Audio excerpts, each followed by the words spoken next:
Hi අද මම ඔයාලට කියලා දෙන්න යන්නේ කොහොමද කඩේ වගේ බිත්තර චීස් සෑන්ඩ්විච් එකක් ගෙදර හදාගන්න කියලා. ඉතින් මම මේකේදී ඔයාලට පොඩි රහසක් කියලා දෙනවා. බලන්නකෝ ඔයාලා ඒක දන්නවද කියලා. ඉතින් මේකේදී මම මේ වගේ ත්‍රිකෝණ සෑන්ඩ්විච් 30ක් හදාගන්නවා. මේකේදී සෑන්ඩ්විච් පාන් දෙකක්, චීස් ස්ලයිසස් පැක් එකක්, බිත්තර 5ක්, එක්ස්ට්‍රා එකක්, බීලුණු ගෙඩි දෙකක් මම යොදා ගන්නවා. ඉස්සෙල්ලම් බීලුණු ගෙඩි දෙක මේ වගේ හීනියට කපා ගන්න. මේ වගේ චූටියට කපා ගත්තම සෑන්ඩ්විච් එක ගොඩාක් පිළිවෙලට හදාගන්න පුළුවන්. ඊට පස්සේ මේ වගේ බිත්තර 5ක් මම හොඳට තම්බලා ගන්නවා. ඔයාලට ඕන නම් මේකට බිත්තර 3ක් වුණත් ගන්න පුළුවන්.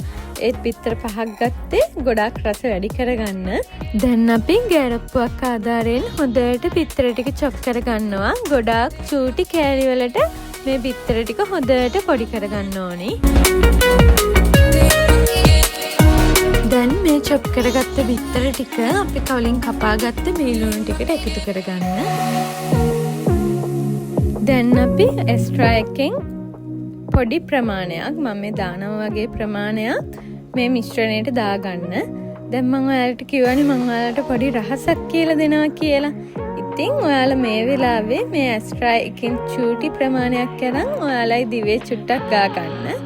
මේ විදිහට එක්ස්ට්‍රා ටිකක් කටේ ගාගෙන දිවේ ගාගෙන හිටියම අපේ දිව ඒකේ ලුණු වලට පුරු වෙනවා. ඊට පස්සේ පුළුවන් අපිට ලුණු දාලා මිශ්‍රණයේ රස බලලා හරියටම අවශ්‍ය ලුණු ප්‍රමාණය මැන ගන්න. දැන් මම මේකට ගම්මිරිස් තේ හැද 1/4 ප්‍රමාණයක්, කැලි මිරිස් තේ හැද 1/4 ප්‍රමාණයක් වගේ දා ගන්නවා. ඔයාලයි ගොඩාක් සැරකන්න අකමැති කෙනෙක් ඉන්නවා නම් ඔයාලට ඒ ප්‍රමාණය එහා මෙහා කරලා දාගන්න පුළුවන්. දැන් අපි මේකට ලුණු තේ හැදි 3 කලක වගේ ප්‍රමාණයක් දාගන්නවා. අපේ දිව දැන් එක්ස්ට්‍රා වල තියෙන ලුණු රසට හුරු වෙලානේ තියෙන්නේ. එතකොට අපි මේ මිශ්‍රණය කලවම් කරලා රස බලලා තව ලුණු මදි වගේ නම් තව අවශ්‍ය ලුණු ප්‍රමාණය දාගන්නවා. දැන් මේ මිශ්‍රණය හොඳට කලවම් කරගන්න. හොඳට කලවම් කරගෙන ඉවර වෙලා පාන් පෙත්තක් අරගෙන ඒක උඩින් හිමීට මිශ්‍රණය තවර ගන්න.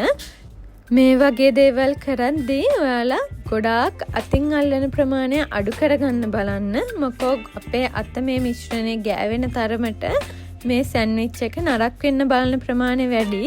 ඒක නිසා පුළුවන් තරම් අතින් අල්ලන ප්‍රමාණය අඩු කරන්න මේ දේවල්.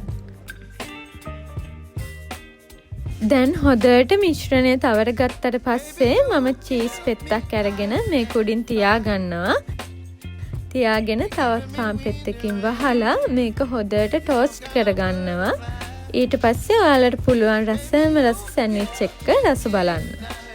ඉතින් මේ වගේ තවත් අලුත් රෙසිපීස් බලන්න මාත් එක්ක එකතු වෙන්න. මතක ඇතුව මාව සබ්ස්ක්‍රයිබ් කරන්න. එහෙනම් බලන් හිටපු හැමෝටම thank you.